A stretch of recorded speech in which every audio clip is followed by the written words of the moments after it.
रूसी माइंस ने बढ़ाई यूक्रेनी जवानों की मुश्किल। अमेरिकी मशीन से लैंडमाइंस हटा रही यूक्रेनी सेना, लैंडमाइंस हटाकर आगे बढ़ रही है यूक्रेनी फौज।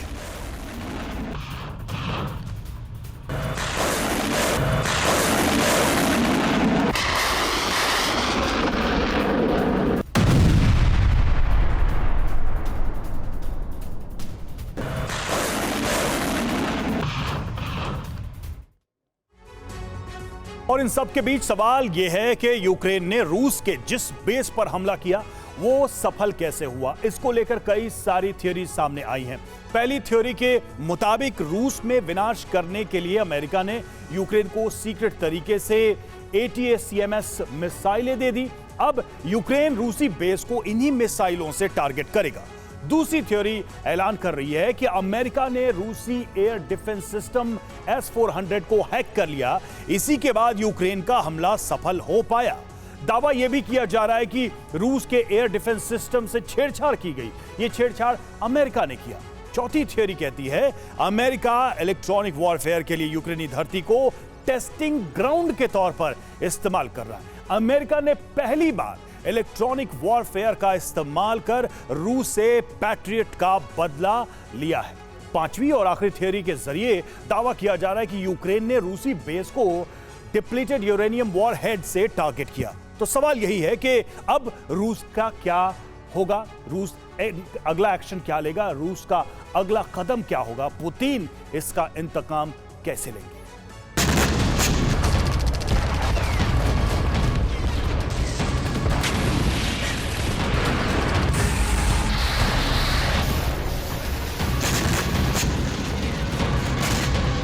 सवाल यही है कि आखिर यूक्रेन के इस हमले का सच क्या है। यूक्रेन का दावा है कि उसने अपने अपग्रेडेड हथियारों से हमला किया है।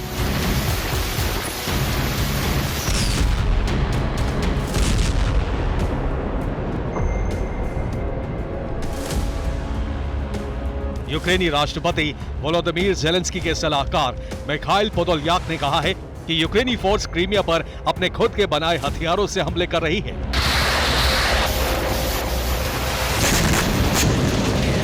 लेकिन रूस का कहना है कि यूक्रेनी हथियारों से इतना बड़ा हमला संभव ही नहीं है। दरअसल इसे अमेरिका का पैट्रियट पर हमले का बदला माना जा रहा है।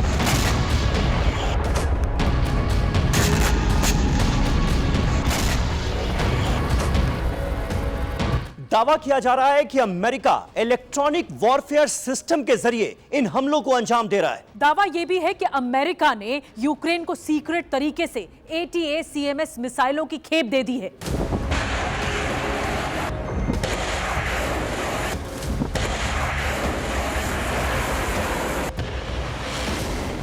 अब यूक्रेनी फोर्स अटैक-एमएस मिसाइल से हमला करेगी, लेकिन रूस ने इसकी काट तैयार कर ली है। पूर्व अमेरिकी सैन्य खुफिया अधिकारी स्कॉट रिटर का दावा है कि अटैक-एमएस मिसाइल को तबाह करने के लिए रूस ने इलेक्ट्रॉनिक वॉरफेयर सिस्टम तैयार कर लिया है।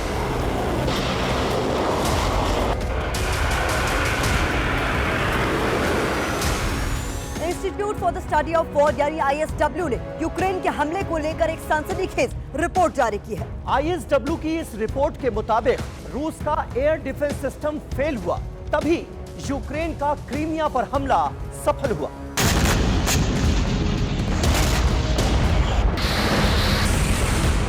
अमेरिकी कमांडर जोश कज़लोव का दावा है कि पेंटागन अपने इलेक्ट्रॉनिक वॉरफेयर सिस्टम के लिए यूक्रेन को टेस्टिंग ग्राउंड के तौर पर इस्तेमाल कर रहा है।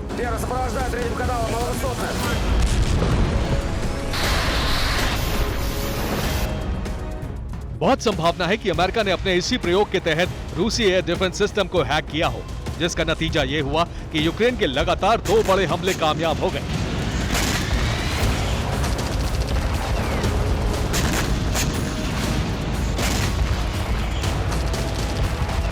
अमेरिका ने रूस के एयर डिफेंस सिस्टम को हैक किया होगा, इस बात का शक कई वजहों से गहरा गया है।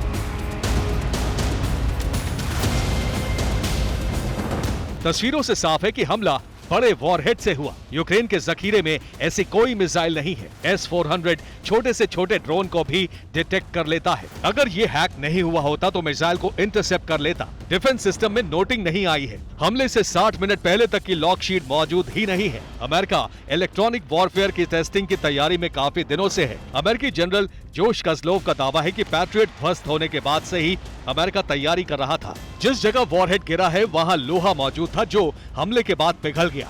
ऐसा लग रहा है कि हमले के लिए यूरेनियम वॉरहेड का इस्तेमाल किया गया।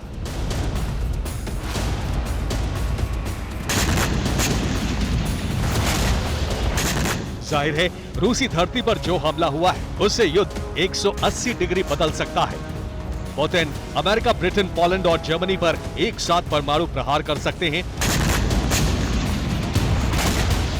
अब पुतिन के पास विजय के लिए यही अंतिम विकल्प है।